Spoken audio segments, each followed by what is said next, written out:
I decided to visit my wife at her workplace, where she held the position of Chief Executive Officer. At the entrance hung a sign, "No unauthorized entry." When I told the security guard I was the CEO's husband, he laughed mockingly and said, "Sir, her husband comes here every day. Stop pretending."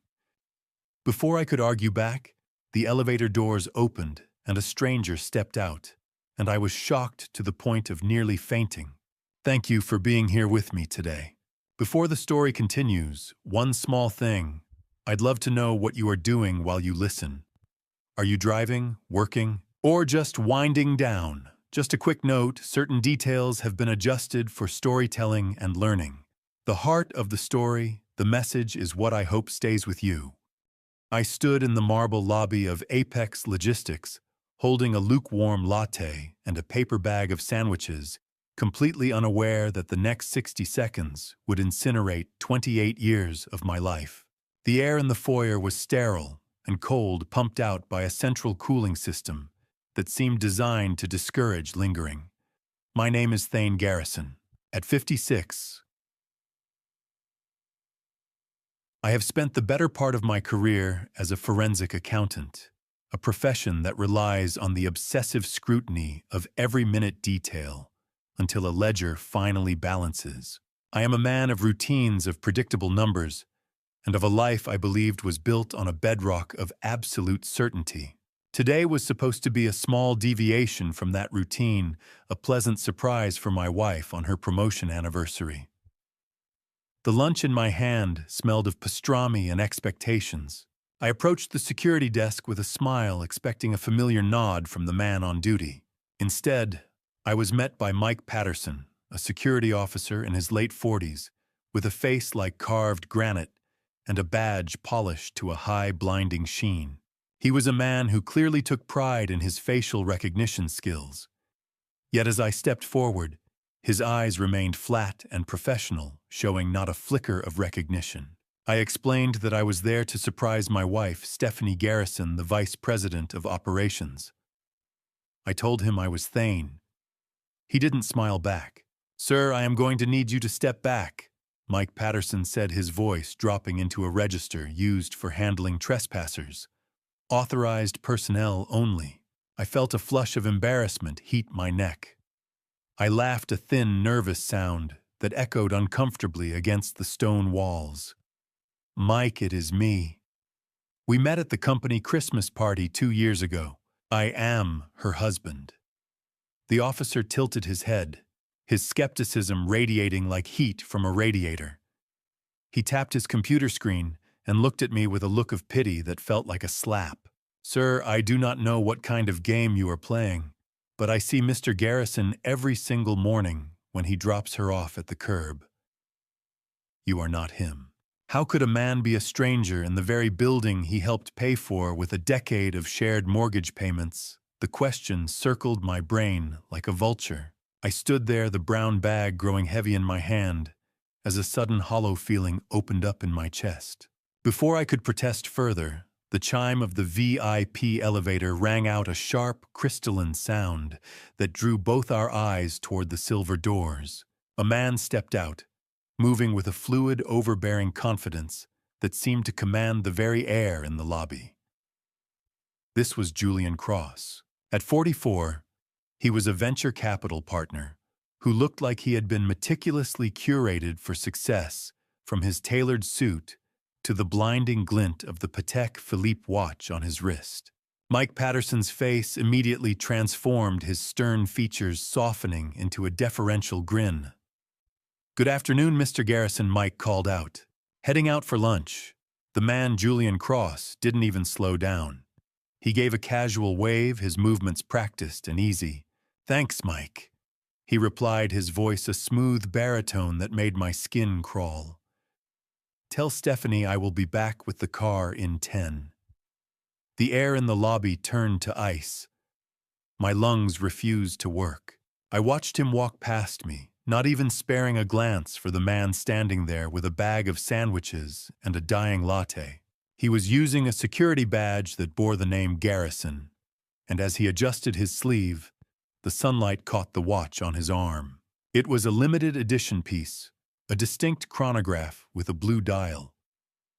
It was the exact same watch Stephanie had told me was lost during our chaotic move to the suburbs last spring. I stood there, my hand still gripping the brown paper bag, until the grease from the sandwiches stained my fingers like a dirty secret I wasn't supposed to know. The cold stone of the lobby floor seemed to vibrate under my feet, or perhaps it was just the tremors in my own knees. Julian Cross, the man the world apparently knew as Stephanie's husband, came to a halt just inches from me. He was taller than he had looked from a distance, radiating a polished corporate heat that made the lukewarm latte in my other hand feel like ice. My throat was so constricted, I could barely swallow the bitter bile rising from my stomach. I had come to surprise my wife with lunch, a simple gesture for a 28-year marriage, and now I was a ghost watching a stranger haunt my own life. Mike Patterson, the guard who had just denied my existence, stood by with a helpful, almost fawning expression. I realized with a jolt of pure, unadulterated humiliation that a scene here would only make me look like a deranged stalker. I had to pivot. My forensic brain, trained to find the path of least resistance in a messy ledger, forced a mechanical smile onto my face. "Oh, I'm just an old family friend," I said, my voice sounding like it belonged to a man underwater. "Thane. Stephanie mentioned she was swamped today, so I thought I would drop this off for her." I held out the grease-stained bag. Julian Cross took it with a casual, predatory grace, his fingers brushing mine. I felt a jolt of revulsion. "Appreciate it, Thane," he said, his tone dripping with the condescension one might offer a delivery boy or a distant, dim-witted cousin. "I will make sure my wife gets her lunch. She has been working far too hard lately. We should have you over for drinks sometime when things settle down." The audacity of his claim, the ease with which he uttered the words, "my wife," felt like a physical blow to my solar plexus. Have you ever felt the world tilt on its axis while you were still standing on solid ground? That is what a 28-year lie feels like when it finally breaks. I managed a jerky nod, my eyes fixed on the Patek Philippe on his wrist, my watch the one I had searched for in every moving box for months. I turned away before I did something that would end in handcuffs. I walked toward the revolving doors, my legs feeling weightless, as if the gravity of the building no longer applied to me. The bright Denver sun hit me like a spotlight on a criminal. I found my sedan in the parking garage and sat in the driver's seat for a long time, staring at the stitching on the steering wheel. My mind was a forensic crime scene, and I was the detective trying not to throw up while examining my own life's remains.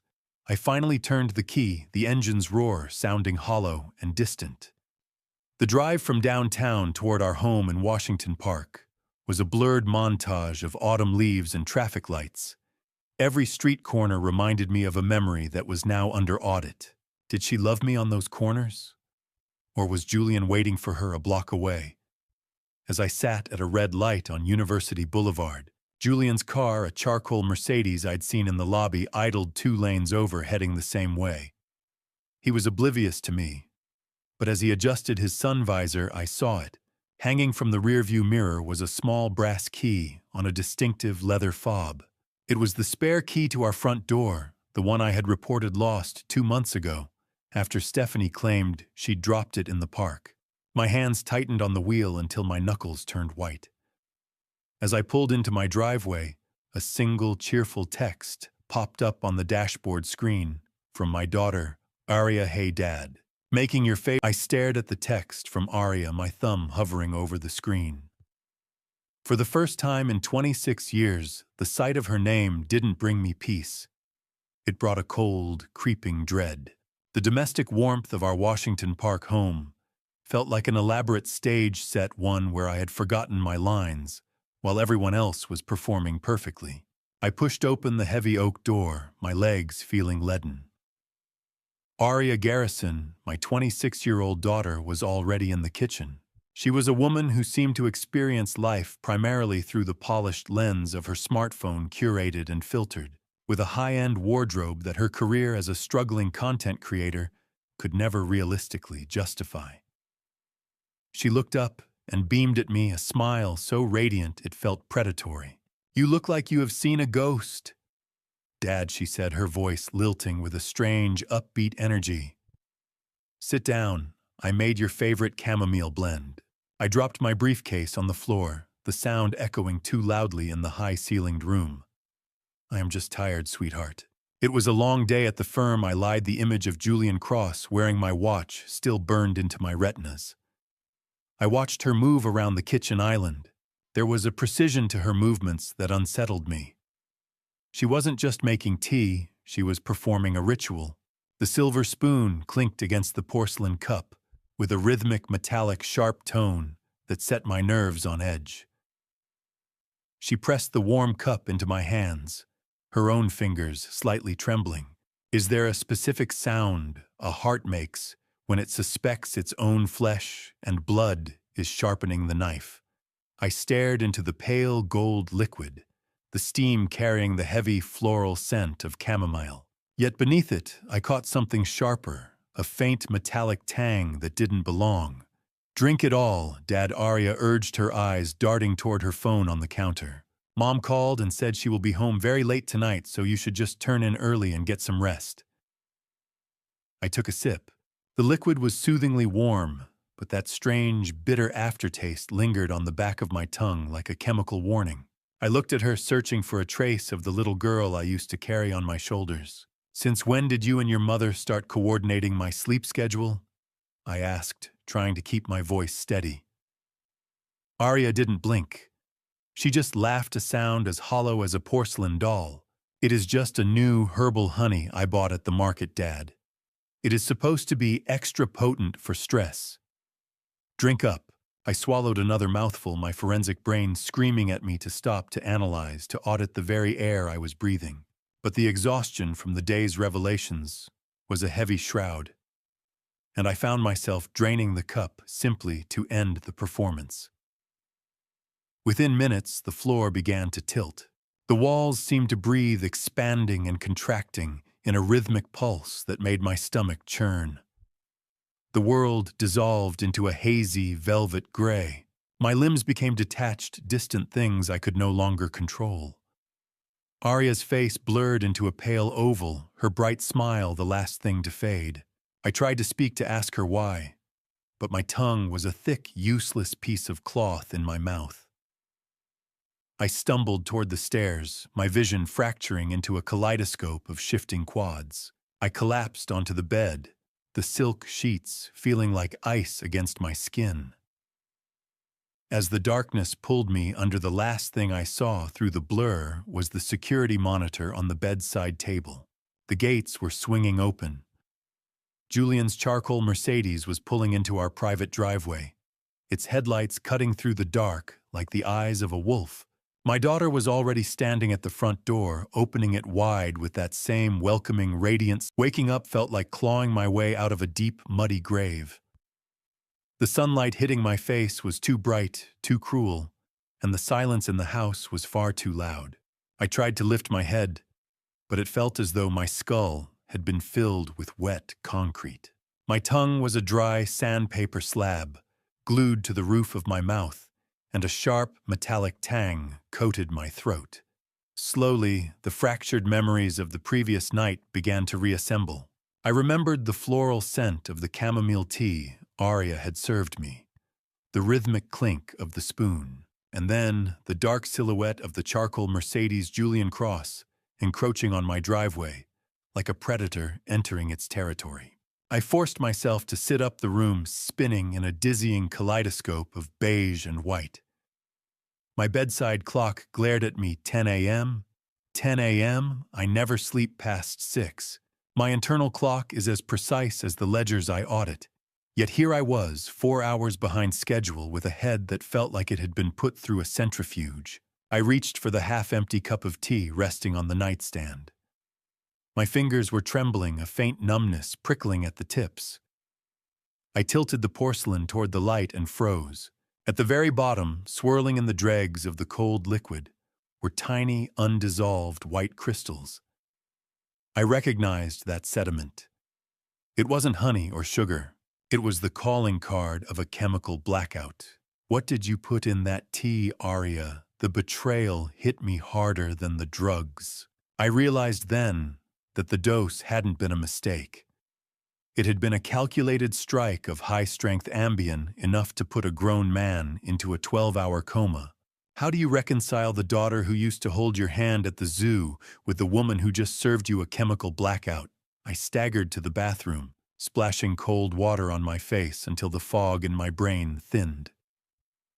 The house was unnervingly still. No sound of Stephanie's hairdryer, no humming from Arya's room. I stumbled downstairs, clutching the banister as if it were a lifeline. The kitchen was empty, but the evidence of a hasty departure was everywhere. 2 coffee mugs sat in the sink, and a faint scent of expensive masculine cologne, sandalwood, and arrogance still lingered in the air. Julian had been here.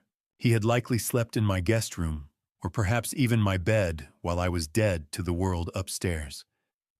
Then I saw it. Resting on the marble kitchen island was Stephanie's laptop. This was a rare, almost impossible oversight for a woman who treated her digital data like the gold reserves at Fort Knox. I pulled a chair out and sat down, my breath coming in shallow hitches. I opened the lid, and the familiar login screen of Apex Logistics stared back at me. I tried our old standby Thane and Steph 28. Invalid password. Of course it is. I tried Arya's birthday. Invalid. I tried the date of our wedding. Invalid. My mind raced through the permutations. She had changed the locks, both physical and digital. But Stephanie, for all her brilliance, was a creature of habit. I thought back to the security desk at the office, to Mike Patterson calling that interloper Mr. Garrison. My hands were shaking, not from the drugs, but from the realization that my home had become a stage, and I was the only one who didn't know the script. I typed in Julian's birth date information I had gleaned from Mike Patterson's offhand comments about the executive's upcoming birthday. The quivering cooling fan began to hum, a low-pitched whir that sounded like a war cry in the silent kitchen. The system hesitated, then the screen flickered to life. The digital fortress had fallen. I didn't find the usual mess of corporate spreadsheets or HR memos on the desktop. Instead, the screen opened directly to a shared folder titled Project Renaissance. My breath hitched as I clicked on the folder. Forensic accountants are trained to find the one digit that doesn't fit the one transaction that tells a lie. I didn't have to look far. Project Renaissance was not the name of a business expansion or a corporate restructuring, as I had once suspected. As the subfolders populated the screen, I realized with a cold, hollow dread that it was a blueprint for an entirely new life. Stephanie wasn't planning a corporate merger. She was planning an exit. My hands still slightly numb from whatever chemical Arya had served me in, that tea hovered over the keyboard. I navigated through the browser history first, and the breadcrumbs were staggering. Dozens of confirmation emails for reservations at places like Barolo Grill and Mizu Izakaya appeared. These weren't quick business lunches or professional networking events. These were intimate dinner reservations for 2 always booked under the name Julian Cross. On the very Thursdays, Stephanie had claimed she was stuck in exhausting board meetings until midnight. I stared at the screen, the blue light reflecting in my glasses and making my eyes ache.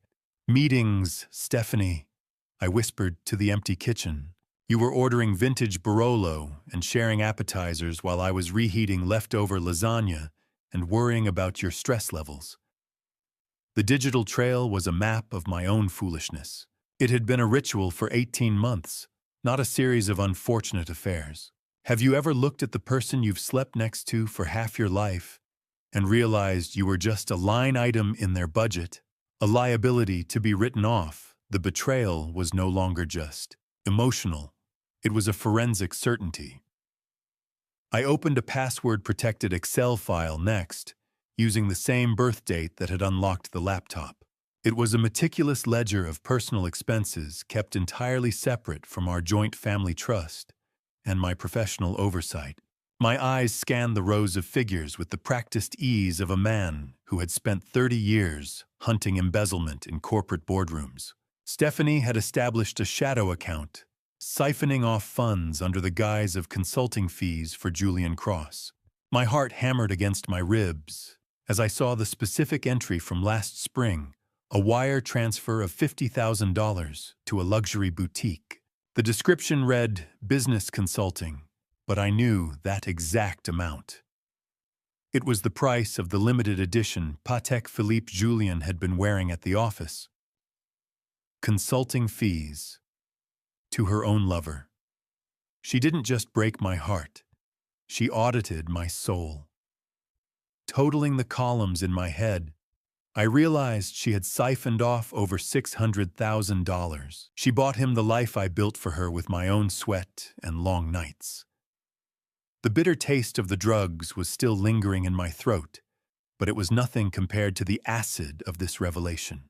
My stomach churned as the cooling fan of the laptop whirred faster. The woman I loved was a predator, and I was the slow-moving prey she had been fattening for the slaughter. I felt a sudden sharp tremor in my fingers as I clicked on a final subfolder labeled Communications. Inside were screenshots of encrypted messages between her and Julian. I opened the most recent one.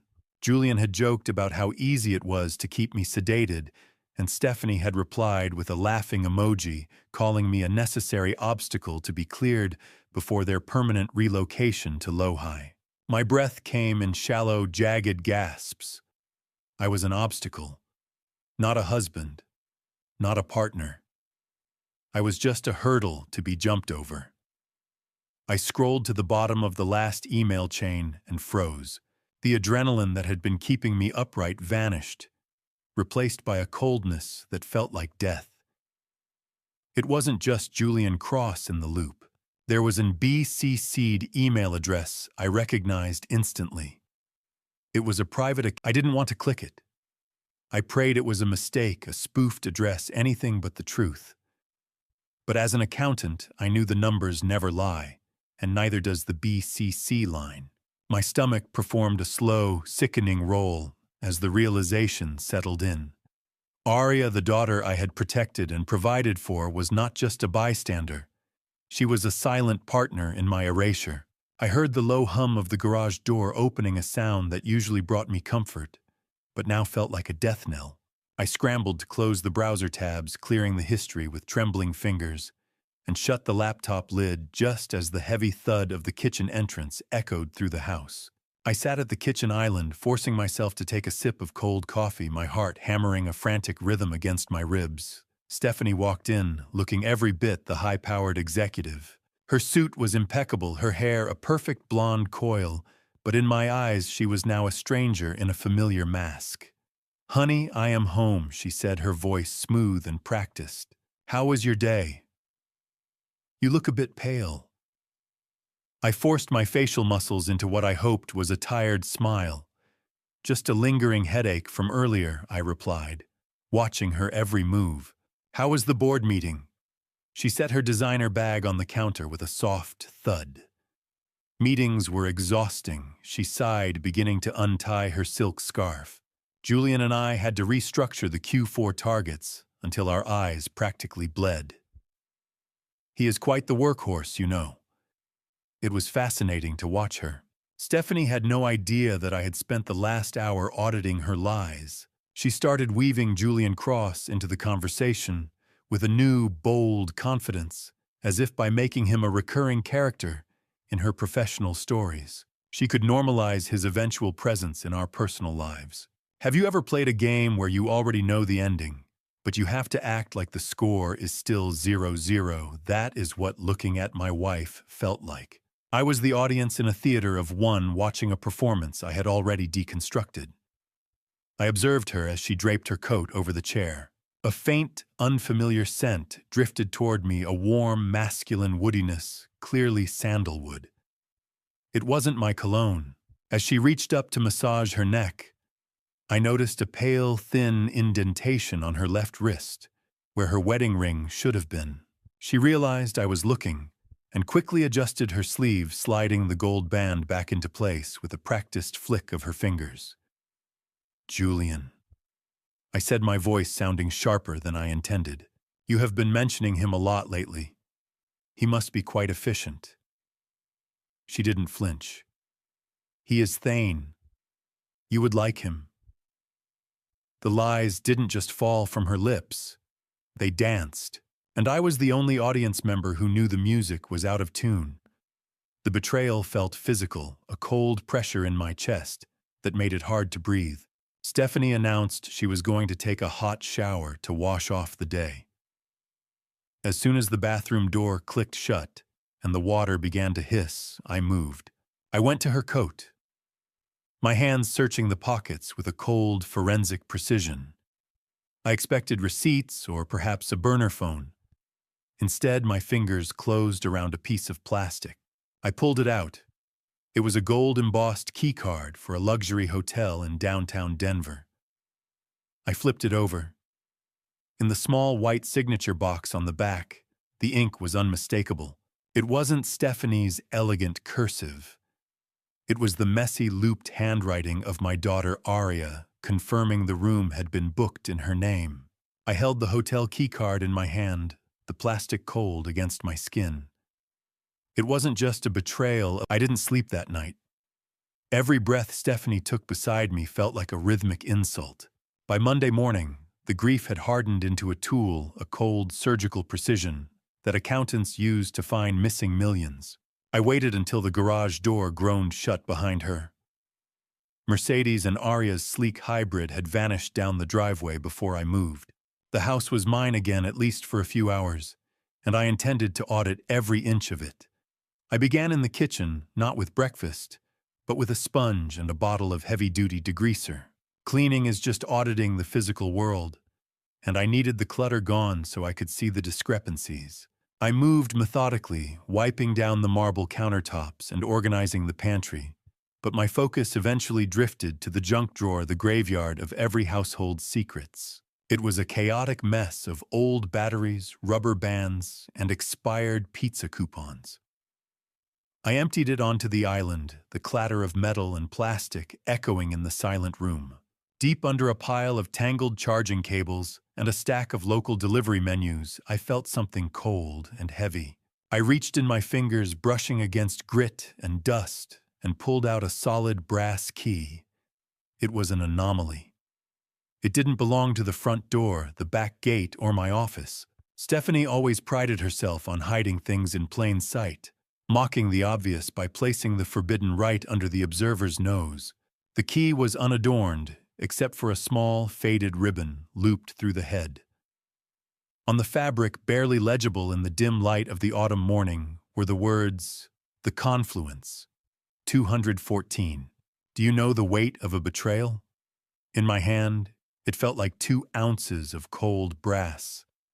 The memory of my forensic training kicked in, clicking into place like the tumblers of a safe. I remembered seeing a recurring utility payment on our joint statement months ago, gas and electric, for an address in the Elohai district. At the time, Stephanie had waved it away as a necessary expense for a satellite warehouse her company was using for regional logistics. I had believed her because I wanted to believe her. Now the brass in my hand told a different story. The Confluence was one of the most exclusive luxury residences in Denver, a glass and steel monolith overlooking the South Platte River. Units there started at $5,000 a month minimum. You didn't just find a lover, Stephanie. You built a kingdom with my money. I examined the key more closely under the light of the range hood. The ridges were polished smooth from frequent use, the brass shining where it had repeatedly met the pins of a lock. This wasn't a key for occasional meetings or a weekend tryst. This was a key to a second home, a place where a life was lived daily while I was left to rot in the suburbs. My hands didn't shake. That was the scariest part. I was as steady as a man preparing for an execution, my mind already calculating the distance to Lohi and the time it would take to breach her secret sanctuary. The realization that she had been living a double life right in front of me, using the junk drawer of our family home to store the portal to her infidelity, made the air in the kitchen feel thin and toxic. I gripped the key so hard the ridges bit into my palm, leaving a red, indented map of her deceit. I knew where I had to go. Lohi, the confluence, apartment 214. I was about to walk into the life Stephanie had built over my grave, and I wouldn't be bringing any sandwiches this time. I walked to the hallway, grabbed my light jacket, and felt the heavy brass settle into my pocket like a bullet in a chamber. The house felt like a hollow shell. The drive to Lohi was a blur of autumn leaves and traffic lights. I parked 3 blocks away from the confluence, my eyes fixed on the glass and steel tower like a predator marking its prey. The Lower Highland District was teeming with life-young professionals in athleisure, overpriced boutiques and the hum of a city that had outgrown its own history. I sat in my sedan, an aging silver vessel that felt utterly out of place among the pristine electric SUVs and customized German engineering lining the curb. From my vantage point, I could see the main entrance of the residence, a fortress of modern luxury with 24-hour security. I kept my hands on the wheel, noticing the thin film of sweat making the leather grip slick. My accountant's mind began to churn, running the numbers with a frantic, cold precision. $3,200 a month just for the HOA fees in a building like this. The gas and electric bills I'd discovered earlier were just the tip of the iceberg. Stephanie wasn't just cheating, she was embezzling our future. I have spent my life balancing other people's books, hunting for missing pennies and misaligned decimals, while my own life was being burned in front of me. I looked at the reserved parking signs near the curb.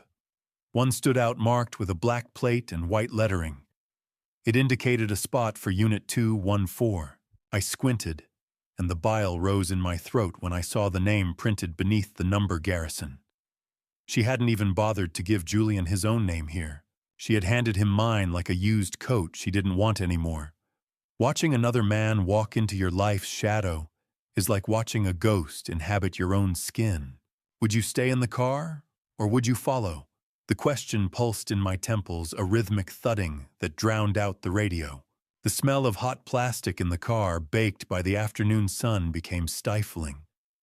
Then a familiar charcoal Mercedes pulled into the residential driveway. I held my breath as Julian Cross stepped out. He looked exactly as he had at the office, polished, arrogant, and entirely at home. He was carrying a paper bag from a dry cleaner and a reusable grocery tote from Whole Foods. He didn't even check in at the desk. He simply scanned a key fob and nodded to the concierge with a familiarity that made my skin crawl. He moved with the effortless grace of a man who didn't need to look over his shoulder because he owned the ground he walked on. Julian stopped near the elevators, pulling out his phone.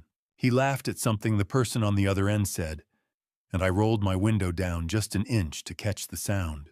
"I will be up in a second, wife," he said, his voice carrying clearly across the quiet pavement. "Just picking up the groceries you wanted." I froze. The word wife hit me like a physical strike. It wasn't enough to take my name and my money.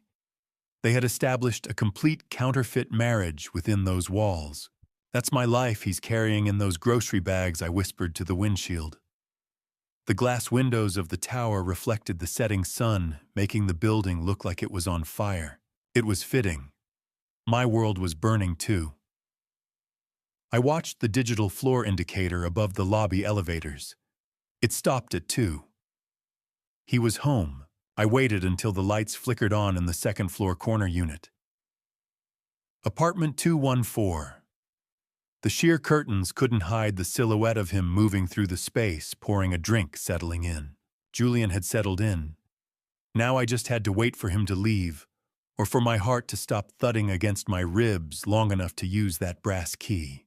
I reached into my pocket, feeling the cold ridges of the key I'd found in the junk drawer. It was the only thing I had left. 30 minutes.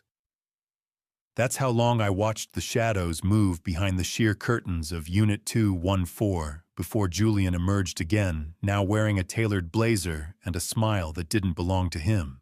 I watched from the shadowed interior of my sedan, my pulse thudding a slow, heavy rhythm in my ears. Julian Cross stepped through the glass doors of the confluence, with the relaxed gait of a man who owned the world.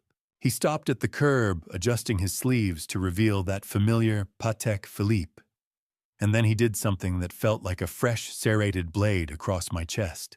He reached into the back of his car and pulled out a massive bouquet of long-stemmed red roses. I remembered the last time I had brought roses home for Stephanie. She had called them too sentimental a cliché that didn't fit her modern executive aesthetic. Yet here was her lover carrying them like a trophy. He climbed back into his Mercedes and drove away, likely heading to some high-priced dinner where my wife would be waiting for him. I knew this was the moment, the golden hour of my intrusion. I forced myself to step out of the car, the cool autumn air of Lohi failing to soothe the heat of the bile rising in my throat. My legs felt like they were made of lead as I walked toward the entrance. Just keep walking, Thane. You belong here more than he does. I whispered to myself a mantra to keep the shaking at bay. I pushed through the revolving doors, the lobby smelling of expensive lemongrass and success. The concierge looked up, and for a split second, I feared the audit would fail. Afternoon. Just forgot my gym pass, I said, my voice steady despite the hammer in my chest. He gave a distracted nod and went back to his monitor. Have you ever felt your own life becoming a crime scene before you even stepped inside? The air in this hallway felt like lead, thick and suffocating as I walked toward the elevators. I stepped inside the silver car, the ascent to the second floor, feeling like a drop into an abyss. Ting. The sound was sharp final. I emerged into a corridor lined with plush, dark carpeting that swallowed the sound of my footsteps. It was so quiet I could hear the desperate thudding of my own heart. I found the door marked 214. It was polished oak, sturdy and indifferent to the man standing before it. I reached into my pocket and pulled out the brass key. My fingers were cold, fumbling slightly as I brought the metal toward the lock. I noticed the small scratches around the keyhole, tiny silver scars that matched the worn ridges of the key perfectly. This was it. No turning back. 28 years reduced to a single click of a lock. I looked down at the floor, and that was when I saw it. A doormat sat squarely in front of the threshold, thick and charcoal-colored, with a custom embroidery in the center G and J. The letters were intertwined in an elegant looping script, Garrison and Julian. It was a symbol of a domestic bond, a public declaration of a union that I had never been invited to share in my own home. My world fractured further. I leaned my forehead against the cool wood of the door, the ridges of the brass key biting into my thumb. I realized then that I wasn't just breaking into an apartment. I was breaking into a different timeline, a reality where I had already been replaced. Click. The sound of the lock turning was the loudest thing I'd ever heard. It was the sound of my world ending. I didn't have to force it. The door yielded with a smooth, well-oiled silence. I pushed it open. I stepped across the threshold, my shoes sinking into a plush cream rug that looked like it had never seen a speck of dirt. The air smelled of expensive candles, sandalwood and jasmine, and a domesticity I hadn't felt in years. It was a domestic mirage, a perfect curated existence tucked away in Unit 214 of the confluence. As I moved through the foyer, I noticed the meticulous attention to detail in every piece of furniture. This wasn't a temporary rental or a sordid hideout. This was a home. It possessed an aesthetic elegance that Stephanie had always claimed I was too coarse to appreciate. I ran my hand over a velvet throw pillow on the designer sofa, feeling the cold luxury of it.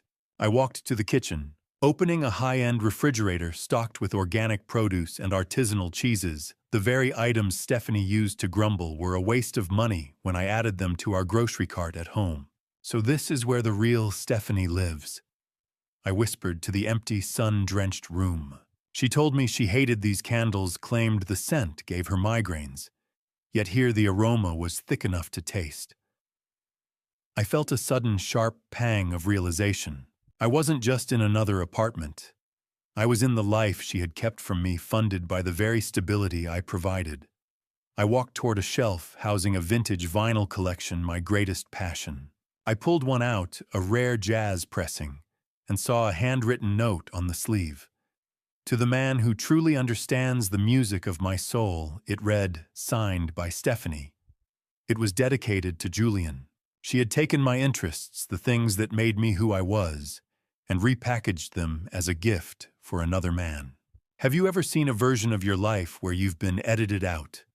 Like a smudge on a masterpiece that someone finally decided to scrub away, the bitterness was a physical weight in my chest. I moved toward the hallway, drawn to a display wall filled with framed photographs. My heart contracted as I saw them. Stephanie and Julian were laughing on a beach in Maui. A trip she told me was a grueling 3-day regional conference. There were photos of them celebrating birthdays I had spent alone, and Christmas mornings, where she claimed she had to go into the office for a global crisis. In every picture she looked radiant, younger, and utterly free. But the detail that cut the deepest was her hand. In every single shot, her left hand was bare. No diamond, no gold band, no trace of the ring I had placed on her finger 28 years ago. It was as if I never existed. I paid for that trip to Maui, I realized, my voice a low, jagged rasp. I paid for her to be in another man's arms while I played the role of the dutiful, boring husband. My breath caught. The silence of the apartment wasn't peaceful. It was a scream of 28 years of wasted loyalty. I reached out to steady myself against the wall, my fingers brushing against the largest frame, a panoramic shot of the two of them overlooking the Denver skyline. As I shifted it slightly, I noticed a piece of paper tucked behind the backing. I pulled it out with trembling fingers. It was a sonogram from exactly 1 year ago, clearly bearing the name Stephanie Garrison. The date confirmed a secret so profound, it made the room tilt on its axis. She hadn't just built a life. She had been preparing for a future that had no room for me at all. I turned my gaze toward the master bedroom, my vision fracturing. On the nightstand next to a half-read book on venture capital sat a small, silver-framed photo. It wasn't Stephanie. It was my daughter Aria laughing over a brunch table with Julian. They were looking at each other with an easy, intimate affection, as if he were the— My hands didn't shake as I opened the desk drawer in the corner office. The accountant in me had taken over. If I was a liability to be written off, I was going to make sure the audit of their lives cost them everything. I stumbled away from the master bedroom. The image of Aria laughing with Julian Cross still burned into my retinas like a solar eclipse. I moved toward a small, sleek desk, tucked into a corner of the living area, a space clearly designed for Stephanie's late-night logistical planning. The metal drawers glided open with a quiet, expensive hiss, revealing rows of neatly organized files. I began to sift through them with the methodical detachment of a forensic professional. I found a thick folder containing copies of secret bank statements that I had never seen in our joint accounting. My eyes scanned the columns, my brain instantly performing the arithmetic of betrayal. There were large, unexplained cash withdrawals and more damningly recurring monthly transfers to an account listed under the initials A. Garrison. $2,500 every single month for the last 2 years. That is the price of a daughter's loyalty in Denver, apparently. I noticed the transfers were carefully labeled as marketing consulting fees. It was a clever touch, typical of Stephanie's strategic mind. She wasn't just bribing my daughter. She was creating a paper trail that could be written off as a business expense, a sophisticated way to avoid tax scrutiny while funding Aria's complicity. The smell of fresh ink and expensive paper filled my nostrils as I flipped through the pages. Do you know what it feels like to realize your child views your consciousness as an obstacle to her inheritance? The question echoed in the silent glass-walled room, mocking the 26 years I had spent believing I was a loved father. I began to map the timeline, cross-referencing the dates of those transfers with my own memories of the past year. Every single payment occurred within 48 hours of those nights when I would wake up feeling unusually groggy, or those mornings when I couldn't explain why I had slept through my alarm for the first time in decades. Arya wasn't just aware of Julian. She was on the payroll to ensure I remained a passive, sedated ghost in my own house. I looked at the total sum over $60,000. It was exactly the amount Arya had used to buy that new hybrid car, and those luxury vacations to Tulum she claimed were funded by her social media brand. She didn't just pour the tea, I whispered, the sound of my own voice startling me. She was cashing a paycheck for it. My little girl was a paid assassin of my dignity. $60,000 to drug your own father. A bargain for them, I suppose. The air in the high-rise apartment felt thin, and I could hear the wind whistling through the microscopic gaps in the window frame, a lonely, high-pitched scream that matched my internal state.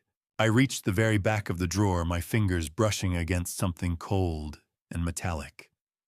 It was a heavy legal clip binding a separate set of documents.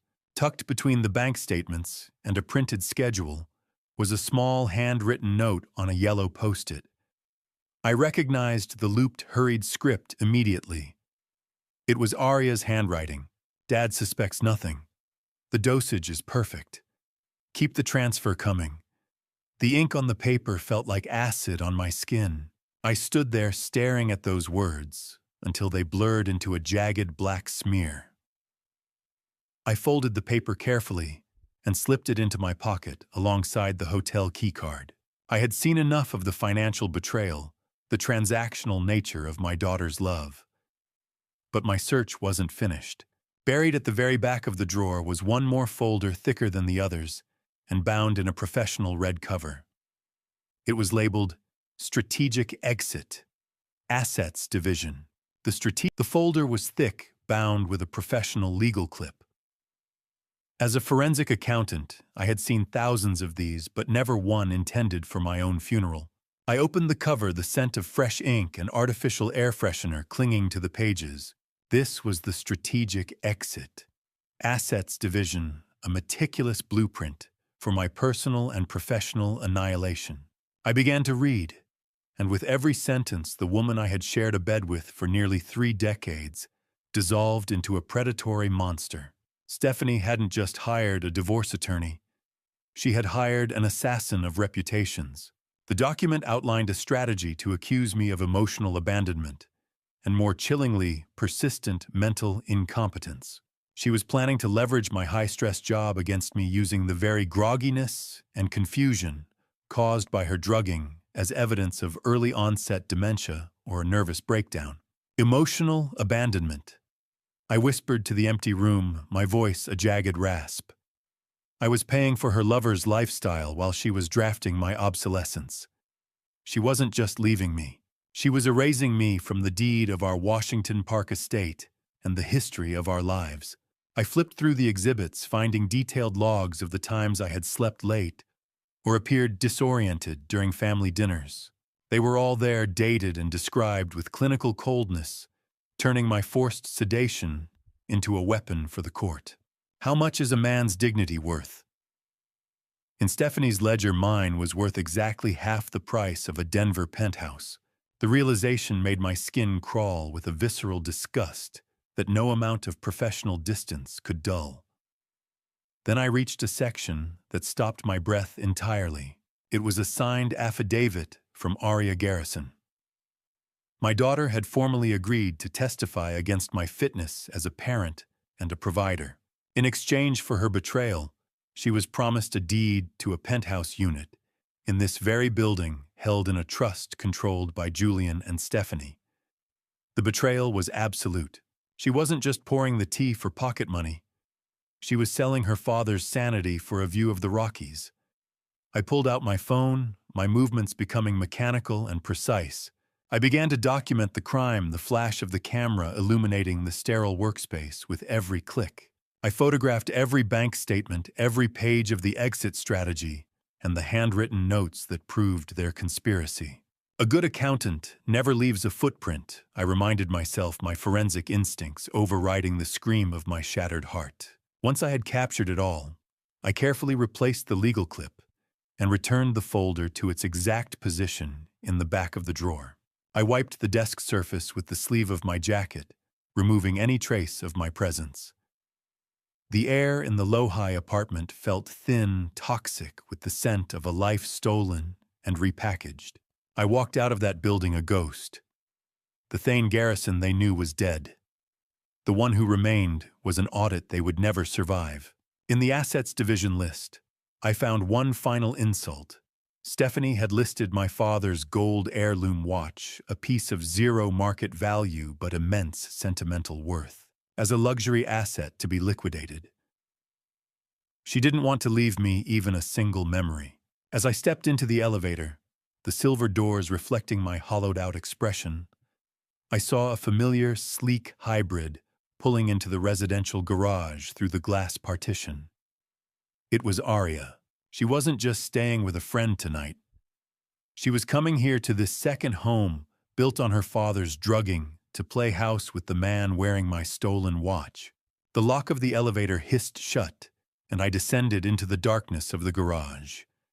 The weight of the evidence in my pocket, feeling like a cold iron hand. I drove home in silence, the images on my phone burning a hole in my pocket. The house in Washington Park was dark empty, and for the first time I didn't see it as a home. I saw it as a crime scene. The familiar oak trees lining the driveway cast long, skeletal shadows across the lawn, matching the hollow chill settling in my chest. I knew Aria was at Julian's playing house in a penthouse built on my erasure, which gave me the one thing I needed most: time. I entered through the kitchen, the air inside smelling of stale floral notes and the lingering clinical scent of a house that had been meticulously scrubbed of its warmth. I walked up the stairs, my footsteps heavy on the plush carpet. I stood before Aria's bedroom door, a sanctuary I had always respected, with a sanctity that now felt like a cruel joke. I used to knock before even passing this door, a silent agreement between a father and a daughter who was growing into her own world. Now I pushed it open with the cold detachment of a crime scene investigator. The room was bathed in the pale glow of the streetlights outside. It was a museum of unearned luxury. I swept my flashlight beam across her vanity, illuminating a sea of high-end cosmetics and jewelry cases I knew for a fact I hadn't purchased. I opened a small leather-bound notebook, tucked under a stack of fashion magazines. It wasn't a diary of dreams. It was a secret expense ledger. I scanned the entries with a forensic eye, seeing the precise dates of every time I had woken up, feeling like my head was stuffed with wet wool. Next to each date was a dollar amount, a sickeningly consistent fee for every successful dose administered. How much does a father's trust weigh when it's being sold by the milligram? The numbers on the page gave me the answer: exactly $2,500 a hit. I felt a surge of nausea that I had to fight back with sheer analytical willpower. Where did my little girl go? And who is this stranger living in her bed? The betrayal was no longer a theory. It was a documented transaction. I moved to the bed, stripping back the heavy duvet. I felt along the seams of the mattress until my fingers brushed against something hard and plastic. I pulled it out, a small, unmarked box hidden deep within the frame. Inside were several blister packs of Ambien 10 milligrams each. Enough to put a horse down, let alone a man whose daughter was serving him tea every night. Tucked beneath the pills was a liquid sedative bottle with a dropper, its label scraped off, but the contents clear and menacing. Along with the chemicals was a stack of receipts from luxury boutiques in Cherry Creek, their dates matching the ledger entries perfectly. You traded your father's mind for a Prada bag, Aria, The thought was a jagged stone in my throat. The bottle was cold, but it felt like it was burning my hand. It was the physical weight of a 26-year failure. I continued my search, driven by a masochistic need to see the full depth of the abyss. Behind a hidden compartment in her nightstand drawer, I found an old burner phone. I powered it on my hands steady only because they had gone completely numb. I found the voice memos. One after another, I heard Arya and Stephanie laughing, their voices bright and distorted by the recording.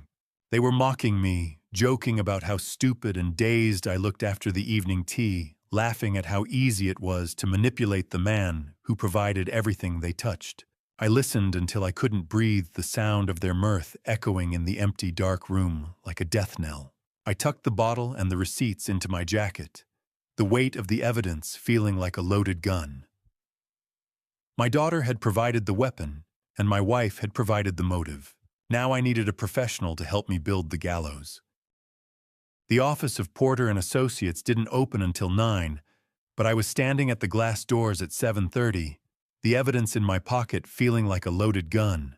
The morning air in downtown Denver was sharp and smelled of exhaust and roasted coffee, but I stood immobile, watching my own reflection in the darkened glass. I didn't look like a man who had been drugged for months. I looked like a man who had finally found the missing decimal point in a multi-million-dollar fraud. James Porter arrived exactly on time. He was a sharp divorce attorney in his late 50s, with salt and pepper hair and eyes that saw through every lie, a man I knew from years ago when we handled complex estate audits together.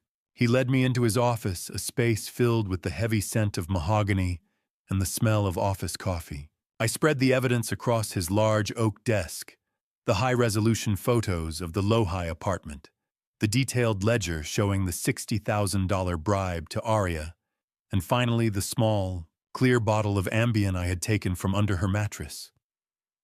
James leaned back, his eyes narrowing as he scanned the digital timestamps I had meticulously documented. "This isn't just a divorce case anymore, Thane," he said, his voice dropping into a professional gravel. "This is criminal conspiracy." I stared at him, my expression as flat as a balanced ledger. "I don't want them in jail yet, James. I want them to watch everything they built burn down first." James dropped a bombshell that confirmed the depth of the betrayal.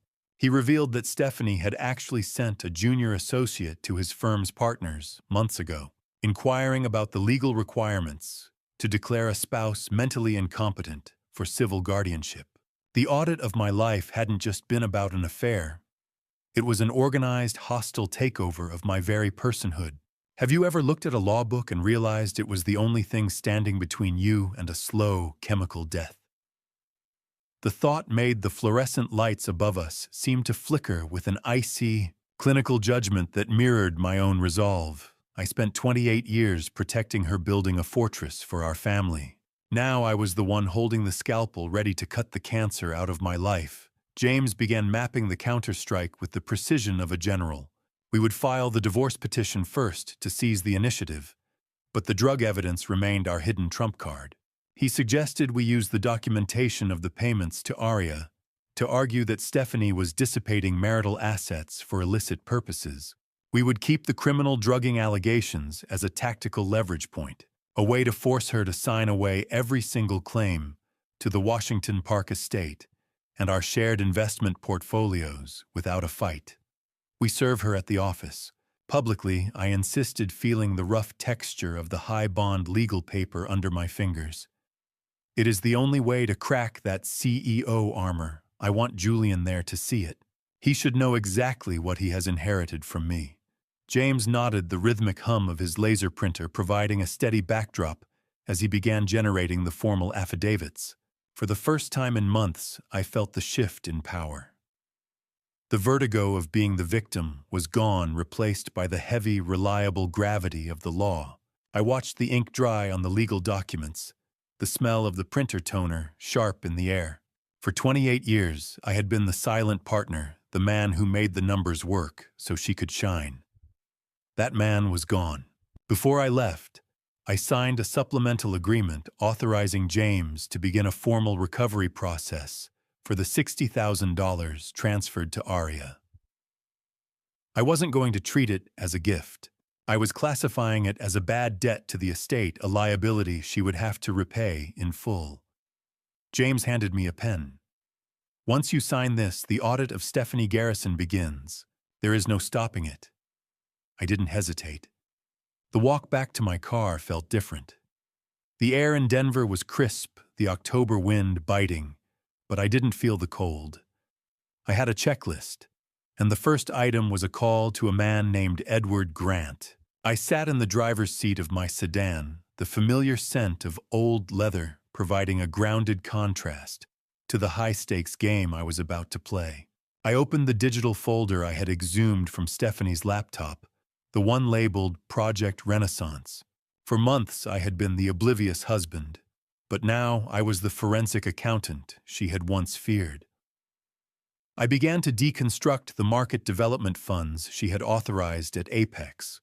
Under her signature, hundreds of thousands of dollars meant for regional expansion had been diverted to shell companies. These entities existed only to pay for the mortgage on the low-high apartment and the lifestyle she shared with Julian Cross.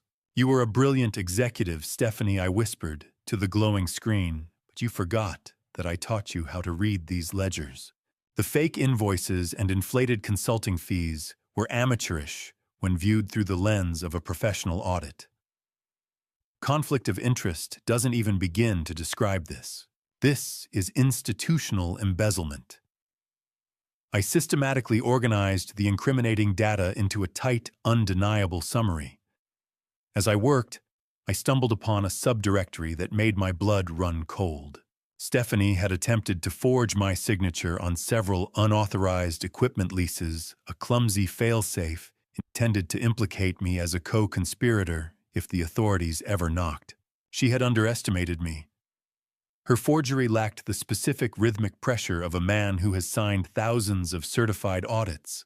How many years of shared bedsheets does it take to lose the right to call yourself a victim, Mochin? If you're holding the evidence that proves your wife was framing you for her own white-collar crimes. I scrolled further, my eyes aching from the harsh blue light of my tablet in the darkening cabin. My stomach lurched when I found an archived email between her and Julian. It wasn't just about the money. Stephanie was lobbying to have Julian fast-tracked for the CEO position, while she prepared to commit me to a long-term care facility. She had drafted a narrative of cognitive decline, intending to use forged medical records regarding my drug-induced stupor to strip me of my legal agency. The betrayal wasn't just physical, it was institutional. She was trying to erase my very sanity for a stock option. I closed the file and looked at my contact list. My thumb hovered over the name of Edward Grant. Edward Grant, who was now 68 years old, was the chairman of the board at Apex. He was an old-school titan with a stiff demeanor and a meticulously groomed beard, famously known for regarding business ethics as his absolute life's creed. He had always liked me, often pulling me aside at company galas to discuss the finer points of fiscal responsibility. I wasn't going to call him as a weeping, betrayed husband.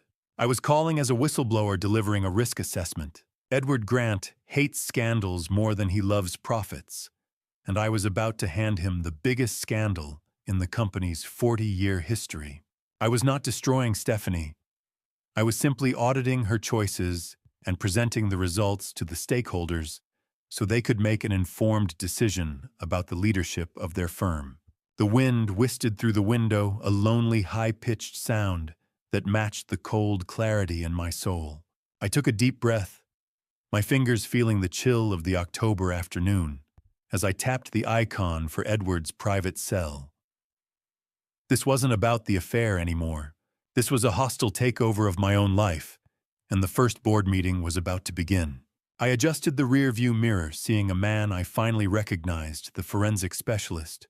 The phone rang 3 times before a gravelly, familiar voice answered. Thane. It's been a long time. I assume this isn't a social call at this hour. Edward Grant sounded exactly as he did in the boardroom, precise, authoritative, and perpetually suspicious of interruptions. I sat in my parked sedan, the dry Denver heat reflecting off the dashboard, and tightened my grip on the steering wheel until my knuckles turned white. I didn't waste time on pleasantries. I knew Edward valued efficiency above all else. "Edward, I am not calling as Stephanie's husband." I said, my voice as cold and analytical as a forensic report. "I am calling as a forensic accountant who found a significant leak in your ship." There was a pause on the other end, the kind of heavy silence that usually precedes a storm. I began to lay out the discrepancies at Apex Logistics, translating the emotional wreckage of my marriage into the hard, cold language of fiscal liability. I told him about the market development funds that were being siphoned off to shell companies, the inflated consulting fees, and the low-high penthouse that was effectively being bankrolled by Apex shareholders. As I spoke, I could hear the sharp, rhythmic tap of a pen against a desk on the other end of the line, a sign that Edward was already mentally auditing the damage. "If what you are saying is true, Thane," he rasped his tone, shifting from professional curiosity to a dark, simmering anger, "then she hasn't just crossed a line. She has burned the whole bridge down." I took a deep breath, the dry air of the car cooling my throat. "It gets worse, Edward. My wife isn't just embezzling. She has been quietly lobbying the minority shareholders to orchestrate a vote of no confidence against you at the next annual meeting. She wants your chair, and she's using Julian Cross as her primary lever. Is there anything more dangerous than an old man whose legacy is being stolen by someone he once trusted?" The question hung between us, unvoiced, but absolute. Edward's heavy sigh sounded like the groan of an old ship taking on water in the middle of a freezing ocean. I told him I was sending a compressed, encrypted file containing the digital evidence, the breadcrumbs from Project Renaissance that Stephanie thought she had swept under the rug for good. I emphasized that Julian Cross was the critical link, the offshore signature that validated the fraudulent payments. I told him to check the consulting fees folder specifically. "You will find Julian's offshore signature there," I said, watching the sharp sunlight glint off my phone screen. Silence stretched over the line again. It was the sound of a career ending. I didn't feel pity for Stephanie. I felt an icy, surgical satisfaction that only a completed audit can bring. I had spent 28 years being the silent auditor of her life, and now I was delivering the final report to the ultimate stakeholder. "I'll have my private investigators on this by lunch," Edward finally said, his voice now sounding like sharpened steel. "Stay quiet, Thane. Don't let her know we've spoken. Let the trap set itself." Then he delivered the twist that I hadn't expected in a million years. "I have suspected Julian for 6 months," he admitted, "but I lacked the direct evidence to move against him without causing a panic in the market. Your numbers are the final piece of the puzzle I needed to finish this properly." The irony was almost poetic. While I was being drugged into a stupor at home, the chairman of the board was already watching the same predators waiting for a weapon. As I hung up, Edward's last words echoed in my ear tomorrow morning at the office, "Thane. Be there for the show." I leaned back against the headrest, the tension in my shoulders finally beginning to dissolve. The audit was no longer just mine. It was institutional.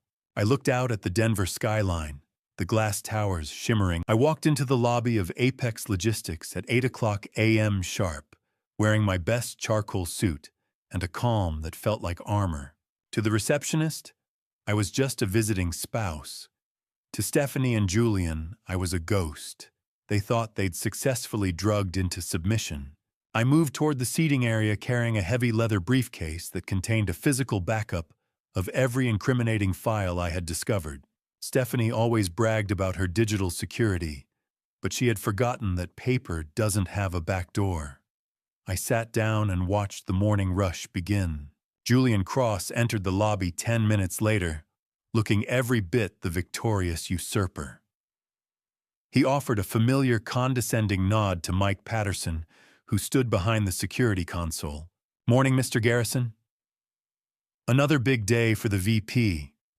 Mike asked, his voice filled with a forced cheerfulness. Julian adjusted his cuffs, the Patek Philippe catching the light. "You have no idea, Mike. No idea at all," he replied with a smugness that turned my stomach. I watched him walk toward the elevators, oblivious to the man in the charcoal suit tracking his every move. The silence of the office before the workday truly ignited, felt heavy, like the thick, humid air before a mountain storm. Before I expose the truth behind the hidden ledger in the Project Renaissance file, are you still with me? Comment A. If you think Julian deserves no mercy, or B, if you think I should focus only on Stephanie and tell me why in a few words. Please note the next part contains some fictionalized details added to deepen the narrative impact. If you prefer strictly factual retellings, you can stop the video here. At exactly 8:45 a.m., the false calm was shattered. 3 black SUVs screeched to a halt in front of the glass doors. Edward Grant emerged first, looking like an old-world executioner in a tailored coat. He was followed by a team of 6 individuals in dark suits, each carrying a high-end laptop bag, the independent forensic audit team.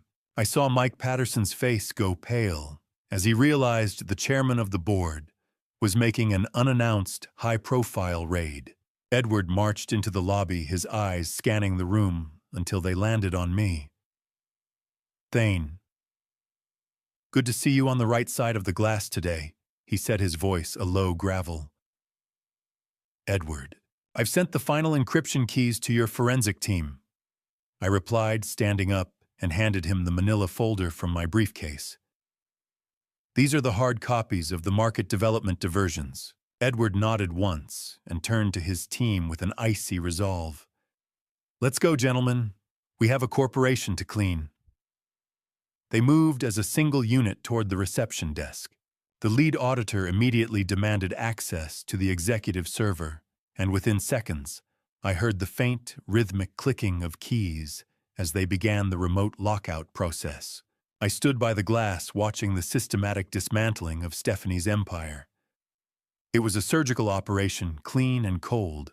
Have you ever watched a building and known with absolute certainty that every lie told within its walls was about to be burned at the stake? My heart wasn't racing with adrenaline. For an accountant, the climax isn't the shouting, it's the moment the numbers finally balance. And today, the debt was being called in. Julian looked back from the VIP elevator bank just as the doors began to slide shut.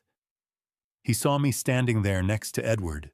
Instead of fear, he actually offered a derisive smirk and a wink to Mike, clearly believing he was still the architect of the situation. He thought I was just a desperate husband making a scene. He had no idea that the elevator was carrying the man who was about to strip him of everything he had stolen. Just as the display flickered past the 10th floor, 2 more men entered through the side entrance. They weren't wearing suits. They were wearing the elevator display flickered 248, all the way to the executive suite on the 42nd floor. I didn't follow them up. I didn't have to. The explosion was best viewed from a distance or so, I thought, until the craving for justice pulled me toward the monitor in the security room. Mike Patterson didn't argue when I stepped inside. He looked like a man who had seen a ghost, his hands hovering over the control panel as he watched the live feed from the boardroom. I stood behind him, my eyes fixed on the screen where the climax of my 28-year marriage was playing out in high-definition silence. Stephanie was at the podium, her posture perfect, her voice likely projecting the confidence of a woman who thought she was invincible. Julian sat beside her, his self-satisfied smirk visible even through the grainy resolution. They were discussing the Q4 merger, a strategic triumph that would have been their crowning achievement. Then the heavy mahogany doors swung open. Edward Grant entered like a biblical plague, flanked by the forensic auditors and the Denver police. The strategic interruption was absolute. Stephanie stopped mid-sentence, her hands gripping the edges of the podium so hard her knuckles must have been white. I watched her lips move. Edward. This meeting is confidential. The audio kicked in just as Edward reached the center of the room. Not as confidential as your offshore consulting account, Stephanie. Step away from the podium. The boardroom, once her kingdom, became her cage. Every pair of eyes was a judge. The shock on her face was a masterpiece of forensic tragedy. Behind her, Julian's arrogance evaporated instantly, replaced by the frantic eyes of a trapped animal. The police moved in their heavy boots, thumping on the polished wood floor, a sound that echoed like a hammer on a coffin. As they began to question Julian about the embezzlement scheme, he did exactly what I expected a man of his character to do. He turned on her. It was her idea. He shouted, his voice cracking with desperation. Julian pointed a trembling finger at the woman he had called wife just an hour before. She came up with the plan to drug Thane every night. She said he was an obstacle that needed to be sedated. Stephanie didn't even look at him. She looked like she had been struck by lightning. Watching the serve on the security monitor felt like watching a slow-motion car crash. Only I was the one who had cut the brakes. A man in plain clothes, my process server, stepped forward amidst the chaos and the gasps of the board members. He handed her a thick manila envelope. Stephanie Garrison, you have been served. I saw her knees tremble as she took the documents. Thane, she whispered, her voice barely audible through the speaker. He can't have done this. He is at home. She opened the envelope and I knew exactly what she was seeing. It wasn't just the divorce papers. It was the insurance policy Aria had hidden in her own room, the recordings of Stephanie explaining the dosage of the sedatives. My daughter hadn't just been a co-conspirator. She had been a parasite documenting her mother's crimes as leverage for her own future. Stephanie realized in that moment that she hadn't just lost her husband. She had been betrayed by the very fruit of her womb. Someone in the room surreptitiously took a photo with their phone, the flash flickering like a strobe light on her public humiliation. Stephanie's knees buckled. She didn't look at the police or the auditors as they began to lead Julian away in handcuffs. She stared directly into the security camera lens, as if she could see me watching from the basement of her empire. Her lips moved, whispering one word that carried no weight anymore: traitor. I turned off the monitor. The office tower was now a sinking ship, and I was already on the shore. I had one more stop to make home. Not to reconcile, but to evict the last of the poison from my life. The drive back to Washington Park was a blurred sequence of suburban streets and autumn-colored trees, but my mind was a cold, high-speed processor running a final audit. I pulled into the driveway and sat for a moment, absorbing the deceptive peace of the estate. I pushed open the front door. The house felt like a mausoleum, the air heavy with the scent of lilies and high-end floor wax. I walked toward the kitchen. Aria was there, perched on a stool at the marble island, her thumb rhythmically scrolling through her phone. She looked up and offered a bright, shallow smile that never reached her eyes. "You are home early, Dad," she said, her voice lilting with a fake cheer. "Want me to make you some lunch?" I stared at her, seeing the stranger behind the mask. "No, Aria. I think we are done with your hospitality," I replied, my voice as flat as a balanced ledger. She tilted her head, trying to maintain the facade of the dutiful daughter. Aria attempted a look of confused concern, perhaps preparing to play the role of the devoted child, forced into a corner by a domineering mother. But I knew better. I had spent the previous night listening to the recordings from her burner phone, hearing her sharp, cruel laughter as she joked with Stephanie about how dazed and stupid I looked after the evening tea. How do you audit the soul of a daughter who helped poison her own father for a Prada handbag? The question was a jagged stone in my throat. I reached into my jacket and pulled out the small plastic bottle of Ambien and the thick stack of receipts I had taken from her room. I tossed them onto the marble counter. The sound of the plastic hitting the stone was sharp, echoing like a single final gunshot in the silence of the kitchen. Arya's smile didn't just fade, it disintegrated. $2,500 a month. I said, leaning over the island until I was inches from her face. That is what I was worth to you, wasn't it? Every time you stirred that chemical sleep into my cup, you were just checking another line item on your commission sheet. Dad, it is not what it looks like. She stammered, her eyes darting toward the evidence. Mom said you were just stressed. She said it would help you rest. I laughed, a dry, hollow sound that had no humor in it. I heard the recordings, Arya. I heard you laughing about the dosage. I heard you both calling me an obstacle. The bottle spun on the counter. Click-clack. The sound of a 26-year bond snapping in half. Arya's face transformed then. The fear vanished, replaced by a cold, predatory sharpness that was a perfect mirror of Stephanie's. She stood up, her posture rigid, her eyes narrowing with a malice I had never seen before. She didn't seek forgiveness. She sought to reclaim her power. You think you have won, she spat, her voice dripping with a newfound arrogance. Mom is probably at Julian's right now. We don't need this dusty old house or a mediocre accountant like you. Julian is a visionary, a real man who knows how to treat his family. I should have been his daughter all along. I watched her, the last shred of my paternal affection, dissolving into a clinical indifference. She truly didn't know. She had no idea that the office tower was crawling with forensic auditors, and that the police were already handcuffing her mother and her visionary hero. I looked at the stranger standing in my kitchen. The daughter I'd raised was gone. In her place was a creation of Stephanie's greed. Actually, Arya, I said quietly, Julian isn't at the condo. He's in a precinct interview room. Arya's mouth opened to retort, but the sound of tires screeching against the asphalt of our driveway cut her off. A heavy, burning scent of scorched rubber drifted through the open window, signaling an arrival that was anything but composed. A few seconds later, the front door slammed with a force that rattled the fine china in the cabinets. Stephanie surged into the kitchen like a Category 5 hurricane, her hair disheveled and her mascara running in jagged black streaks down her face. Gone was the poised CEO of Apex Logistics.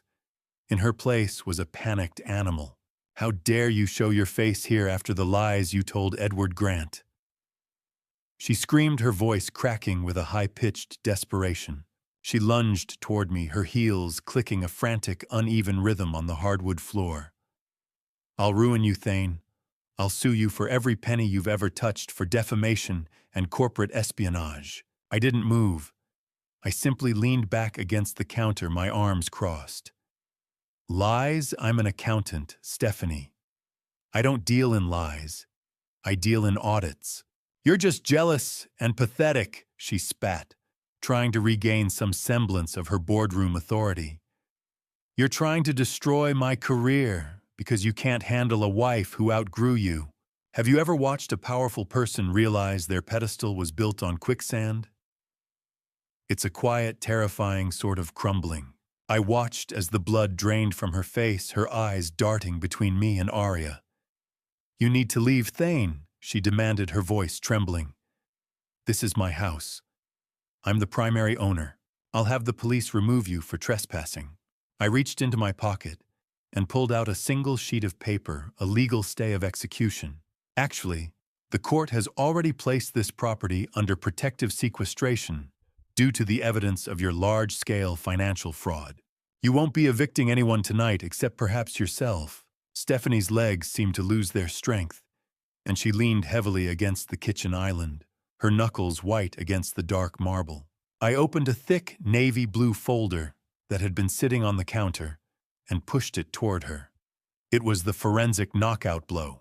I watched her eyes scan the pages, seeing the detailed logs of how she had gutted our family trust and liquidated our joint investments to fund her second life. Every transaction was highlighted in clinical yellow. The monthly payments for the low-high penthouse, the purchase orders for Julian's luxury watches, and the siphoned consulting fees that paid for their secret vacations. "This is embezzlement, Stephanie," I said, my voice cutting through the stifling air of the room. "Not just of my heart, but of every cent we've earned together for 28 years. I've already forwarded these files to the IRS and the Apex legal team." You were supposed to be too stupid to see the pattern," she whispered, the fight finally leaving her. The shouting stopped. The air left the room. Silence is the loudest sound an auditor ever hears. It hung over us, heavy and toxic. Arya stood by the sink, her face a mask of cold calculation, as she realized the ship was officially sunk. Stephanie looked down at the folder and saw a specific set of receipts, duplicates of the ones I'd found in Arya's room. Her head snapped toward her daughter. "You," Stephanie gasped. "You kept the copies." Arya didn't flinch. She just shrugged, a chill descending over her features. "I had to protect my interests, Mom. You were the one who taught me that everyone has a price." Stephanie looked at the folder, then at Arya, then back to me. Her hand reached for the marble countertop to steady herself. "I have nothing left," she whispered. I didn't feel a flicker of sympathy. "You have exactly what you negotiated for, Stephanie. Nothing." The eviction wasn't a court order. It was the weight of their own shame. I didn't raise my voice. A forensic accountant knows that the loudest thing in a room is a truth that can no longer be hidden. I stood in the center of the foyer, my arms crossed, watching the domestic myth of the Garrison family fracture and dissolve into the cold evening air. Stephanie and Arya were no longer a unified front. They were two panicked individuals scrambling to salvage what remained of their curated lives. "You have 60 minutes, I said, my voice cutting through the hysterical sobs and the frantic movement. "Take what you can carry, but the jewelry and assets purchased with our joint trust remain here.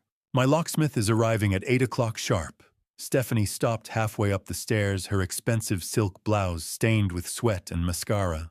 She looked like a fallen queen, stripped of her scepter and her dignity. Arya, on the other hand, was shoving designer shoes and handbags into a leather suitcase with a desperate, greedy intensity. "Dad, please!" Arya cried, turning toward me with a face that used to melt my heart. "It's dark out. Where are we supposed to go? You can't just throw us out." I looked at her, but I didn't see my daughter. I saw a line item of bad debt that had to be written off. "Try Julian's apartment," I suggested with a clinical chill. "Oh wait, I forgot to mention that the police are currently seizing that property as well." The siphoned funds used for the down payment made it a prime target for asset forfeiture. Stephanie tried to reach for her phone, her fingers trembling as she pulled a black titanium credit card from her wallet. She was likely trying to summon a luxury car service, a final attempt to exit the stage with a shred of status. I watched her for a moment before speaking. "Don't bother with the Uber Black Steph. I reported that secondary card stolen 10 minutes ago. It's been flagged and frozen. Do you know the sound of a family finally dissolving? It's not a bang. It's the rattle of cheap taxi tires on a gravel driveway." Half an hour later, a battered yellow cab pulled up to the curb of our Washington Park estate. The sight of it, sitting where the Mercedes used to be, was the ultimate audit of their new reality. Arya dragged her overstuffed suitcases across the hardwood, the wheels screeching and leaving jagged marks on the floor I had polished for years. 28 years, Steph, I said as she passed me. "You traded every bit of it for a man who threw you under the bus the second the handcuffs clicked. Julian didn't even hesitate to name you as the architect of the sedation plan. Goodbye, Arya. I hope those Prada bags keep you warm tonight, because they're the only inheritance you have left." I walked them to the door, and watched them stand on the sidewalk surrounded by their luggage, looking small and misplaced in the neighborhood they had tried to dominate. Arya turned on her mother, then her voice a shrill, venomous weapon. "This is your fault," she screamed at Stephanie. "You told me he was too stupid to find out you ruined everything." The alliance of greed had finally cannibalized itself. I stepped back into the house and closed the heavy oak door. The sound of the deadbolt sliding into place was dry and final. The house felt different. The air was thin, like a fever had finally broken. I was standing in a tomb, but for the first time, I wasn't the one inside the casket. I walked into the darkened hallway, the only sound being the rhythmic, indifferent ticking of the grandfather clock. The smell of Stephanie's perfume was fading, replaced by the neutral scent of dust and cold stone. I pulled out my phone and methodically deleted their contact info, scrubbed their presence from my digital ledger. Then a notification light flickered. I saw a message from a number I didn't recognize, but the name on the preview made my heart skip a beat: Ellen Roberts. The next few months were a blur of depositions, legal filings, and the slow, methodical dismantling of Stephanie's professional life. Watching from the sidelines felt like auditing a bankruptcy predictable, cold, and entirely deserved. I sat in my study, the house in Washington Park, finally silent, the only sound being the dry clicking of my keyboard as I monitored the fallout. I had spent 30 years balancing ledgers for others, but this was the first time the numbers felt like justice. Julian Cross was the first to crumble. He was terminated from Apex within 48 hours of the audit raid, escorted from the building by the same security guards he used to condescend to. He tried to pivot, of course, reaching out to his network of venture capital vultures, but the forensic reports James Porter leaked ensured his name was toxic. Julian's response to the pressure was exactly what I expected from a man of his shallow character. He turned on Stephanie. He provided my legal team with a series of encrypted communications, proving she was the primary architect of the Market Development Fund diversions, hoping his cooperation would earn him a pass. He was a predator, Julian, and predators always eat their own when the cage closes. I didn't even have to sue him directly. The industry blacklisted him for me. As I dug deeper into the final account settlements, I discovered one last piece of the rat's puzzle. Julian had managed to siphon nearly $80,000 from Stephanie's private slush fund just hours before the freeze order was executed. He hadn't just betrayed me. He had robbed his own partner while whispering promises of a shared future. Is it cruel to watch your own child drown in the lifestyle they chose over your life? Or is it just the natural balance of a ledger? This was the question that haunted the cold nights as I watched. Arya's transformation. After a spectacular falling out with Stephanie, who blamed Arya for the leaked recordings, my daughter found herself cut off. The designer lifestyle she had bartered her soul for began to evaporate. I sat with a cup of cold coffee, scrolling through high-end resale sites, where I saw her familiar Prada bags and Gucci loafers listed for quick cash. She moved from her luxury apartment to a cramped studio in a less-than-ideal part of Aurora, still trying to post staged photos of expensive cocktails she could no longer afford. Her social media was a gallery of ghosts, a desperate attempt to maintain a facade that had no foundation. My bank account was full, but my mercy was bankrupt. In late March, the silence was broken by a vibration on my mahogany desk. A text message from Arya. "Dad, I am literally starving. I haven't paid rent in 2 months, and they are threatening to evict me. Can you just send me $500? I need this." I looked at the message, the blue light of the screen reflecting in my glasses. I felt a phantom pain in my chest, a remnant of the father I used to be. But the forensic accountant in me noted a specific detail. The message had been sent from a device still linked to a corporate plan, specifically the high-tier roaming plan Julian had registered for her months ago. Even while begging for my scraps, she was still clinging to the connection of the man who helped drug me. The betrayal hadn't ended. It had just changed its pitch.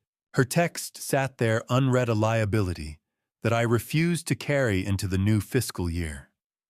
She had traded my sanity for a paycheck, and now she was discovering the true market value of her loyalty. I didn't respond. I deleted the message thread and blocked the number with a steady hand. I wasn't her bank anymore, and I certainly wasn't her victim. I was a man standing in a clean house for the first time in years. As I closed the app, a notification from an old church group popped up.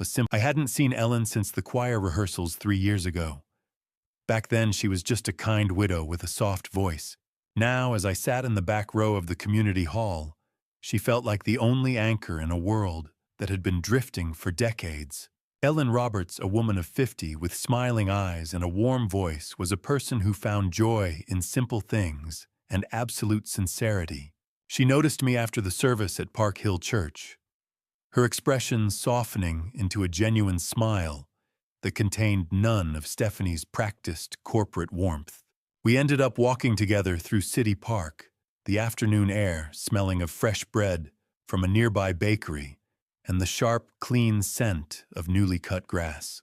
"You look like a man who has been holding his breath for 20 years. Thane," she said, her voice a gentle balm. I took a deep, steadying breath, feeling the tension in my shoulders dissipate. I think I forgot what clean air tasted like, Ellen. For the first time in years, I didn't feel the need to audit every sentence or calculate the risk of a shared secret. It was during this walk that a surprising truth surfaced. I discovered that Ellen was the anonymous donor who had quietly contributed to my legal defense fund through the church's community outreach program. While I was hunting monsters in the dark, she had been a silent ally I never even knew I had. Her kindness wasn't a transaction. It was a testament to a world I had almost stopped believing in. I felt a slight warm pressure as she reached out and touched my hand, a gesture of grounding reality. Do you ever find it poetic that the very tools used to hide a lie eventually become the spotlight that exposes it? While I was finding my footing in this new, quiet world, the digital empire Aria had meticulously constructed was undergoing a brutal liquidation. The internet is a cruel auditor, and Aria was finding out that it doesn't accept fake receipts. Her followers, once captivated by her high-fashion aesthetics and luxury travel vlogs, began to notice discrepancies in her narrative. An anonymous anti-fan account posted high-definition photos of Aria working the back counter of a designer consignment shop in a dusty corner of Aurora, the same shop where she had once been O'Hare's premier client. She was no longer the heiress to a logistics fortune. She was a debtor trying to stay ahead of the interest. Everything she built on lies was being liquidated in real time before my eyes on the flickering blue screen of my tablet. Aria tried to pivot, attempting to play the role of the victimized daughter to garner sympathy from her remaining base, but the audit of her character wasn't finished. Her digital empire was a house of cards, and the wind from the truth was finally blowing at full gale. A leaked recording, the one where she laughed about the dosage of the sedatives she was feeding me, surfaced on a popular gossip forum.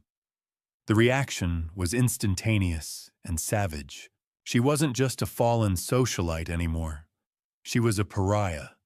The community that once fueled her vanity now canceled her with the same speed she had once used to spend my money. I watched as her follower count plummeted, a digital countdown to social extinction. I felt no triumph, only a heavy clinical sense of closure. Justice had finally balanced the books. I put the phone down for good, the blue light fading from the room.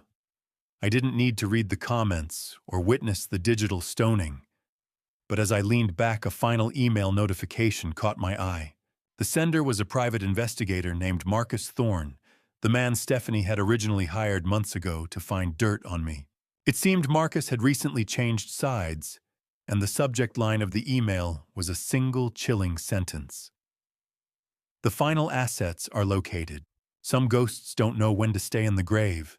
And it seemed Stephanie. The phone didn't ring until midnight. I knew who it was without looking. "Some ghosts don't know when to stay in the grave." And Stephanie Garrison was the kind of apparition that still thought she could negotiate with the living. I sat in the dim light of my new apartment in the Baker neighborhood, the scent of jasmine tea that Ellen had brewed earlier still lingering in the air. On the desk before me lay the final report from investigator Marcus Thorne. It was a fascinating read, particularly the detail about a 3-carat diamond ring Stephanie had conveniently failed to declare during the asset disclosure, a hidden backup she kept while weeping about her poverty. The phone vibrated again, a persistent hum against the wood. I answered it. "Thane, please. I have nowhere else to go." Her voice was thin, stripped of the executive authority that had once been her armor. The CEO of Apex Logistics was gone, replaced by a woman sobbing in a cheap motel room on the outskirts of Denver. She talked about how Julian had vanished the moment the offshore accounts were frozen, and how Arya had stopped answering her calls after the last of the cash had been spent on a futile attempt to save her social media brand. Stephanie tried to reach back into the early years of our marriage, weaving a tapestry of nostalgia that she hoped would shroud her crimes. Why do the guilty always reach for the heartstrings when they can no longer reach for the wallet? I listened to the rhythmic, performative hiccups of her weeping, my mind performing a cold, final audit of her words. "You didn't lose everything, Stephanie. You traded it. There is a big difference in the ledger of a life." I watched the cold light of the screen illuminate my hands, steady and calm. I reminded her that even now she was lying. Thorne's report was clear. She hadn't been abandoned. She had tried to double-cross Julian on a final wire transfer and simply got outplayed. She gasped at the mention of the detective, but the desperation returned quickly. "I did it for our future, Thane. I wanted us to be more than just middle class. I wanted us to be kings." I shook my head, though she couldn't see me. "You did it for a mirror, Stephanie, so you could look at yourself and see a queen. You didn't want a future. You wanted a throne built on my erasure. Now you're just a bankrupt executive in a motel that charges by the hour." I pointed out that the price she was paying was the perfect balance for the months she had spent drugging me, turning my mind into a fog, just so she could play house with a predator. I felt nothing. No rage, no pity, just the clean, dry satisfaction of a closed file. She began to threaten then, to plead again, her voice a jagged mess of ego and fear. She even tried to claim the house, the one she had already signed away, under the pressure of the audit. I let her finish before I delivered the final entry in her bankruptcy. "You should check the title on that low-high condo you're hiding in, Stephanie. Julian's mortgage was underwater. I bought the note from the bank 3 weeks ago through a holding company. Technically, I am your landlord now, and I've already authorized the eviction notice for tomorrow morning." The silence that followed was absolute, the kind of silence that exists at the bottom of a well. The perfume of jasmine tea felt stronger now, a soft contrast to the toxic memory of the woman on the other end. I felt the cold glass of the balcony door under my fingertips as I stood up. I pressed the red icon on the screen. The silence that followed wasn't heavy anymore. It was light. I deleted her voicemail and blocked the number, effectively erasing the last lingering ghost of my old life. I looked toward the balcony and saw a silhouette standing in the moonlight, Ellen. She was looking out at the city, waiting for me with a patience that required no ledgers. Ellen didn't ask who had been on the phone. She didn't need to. In the soft light of a Denver Sunday silence wasn't a weapon used to hide secrets. It was a blanket that kept us warm. She sat beside me on the balcony for a long time, watching the city lights flicker like cooling embers.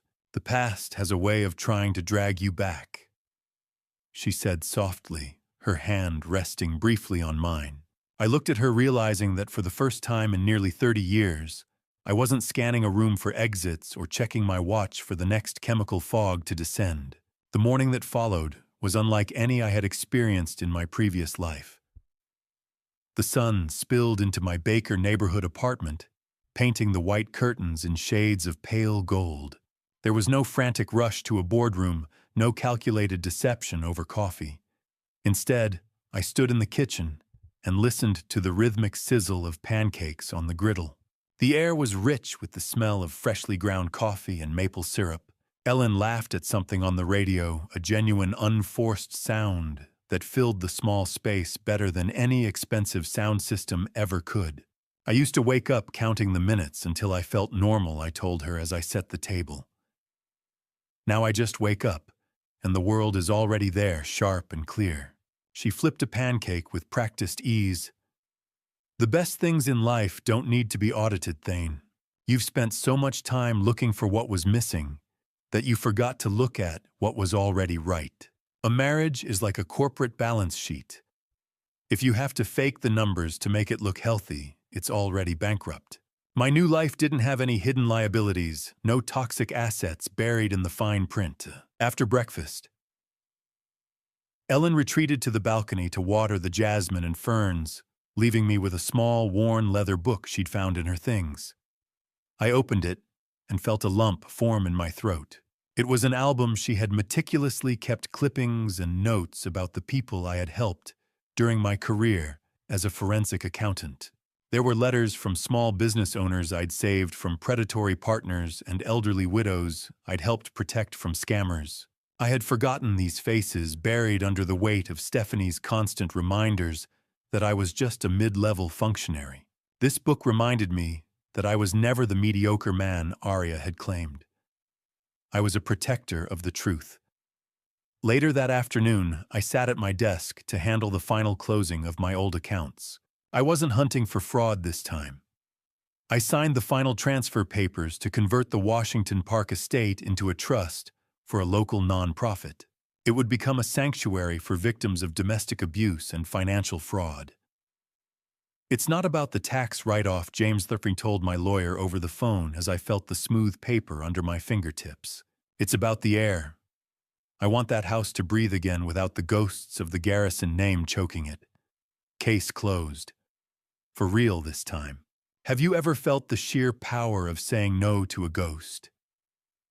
It's the most profitable transaction I've ever made. I felt the weight of 28 years finally lift.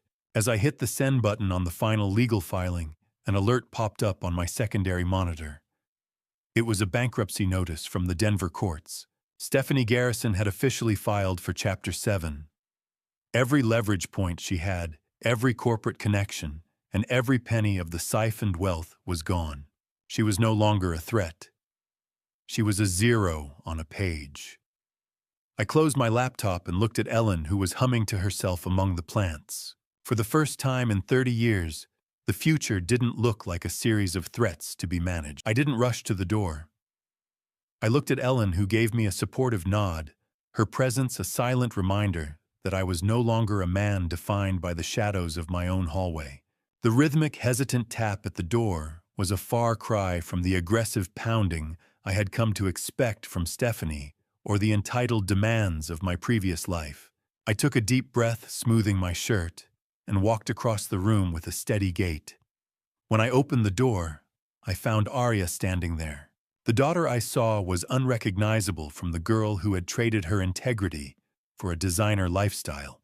The sleek, high-maintenance appearance was gone, replaced by a weary, gaunt face and a simple, oversized sweater that had seen better days. She held a small, padded envelope in her trembling hands. I didn't invite her in, but I didn't close the door either.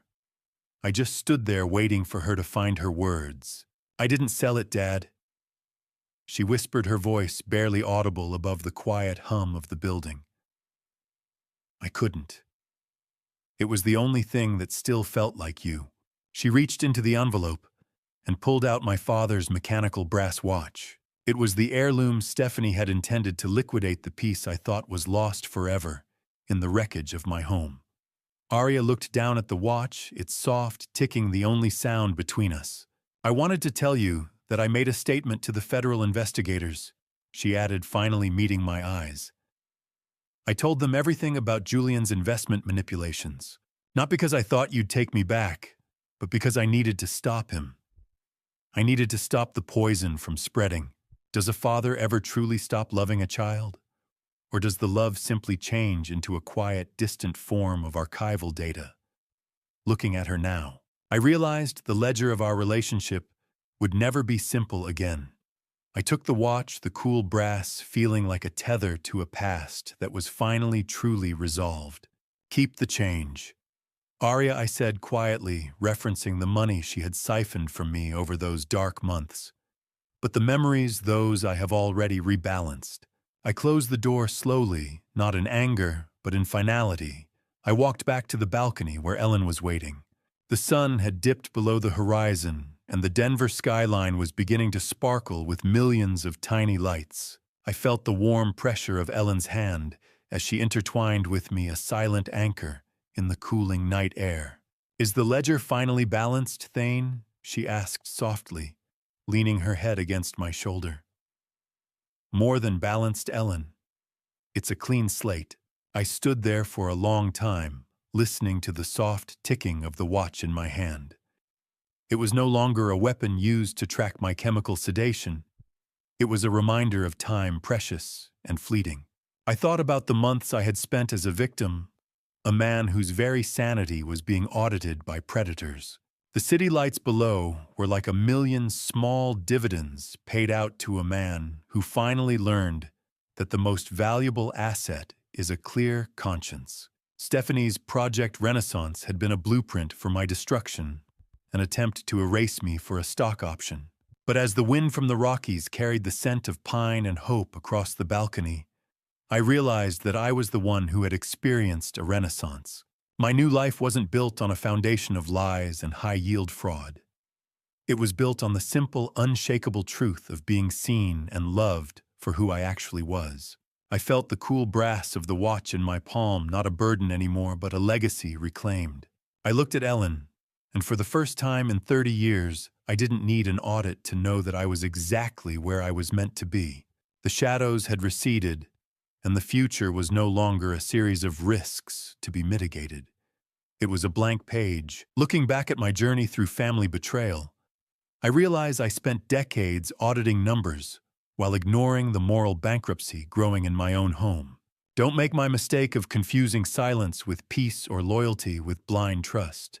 Grandpa stories like mine aren't just cautionary tales.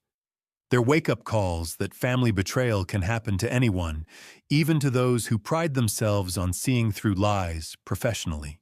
My advice to you, never ignore the patterns. When something feels off, it probably is. I dismissed the grogginess, the missing keys, the strange coincidences, because I wanted to believe in the sanctity of my marriage.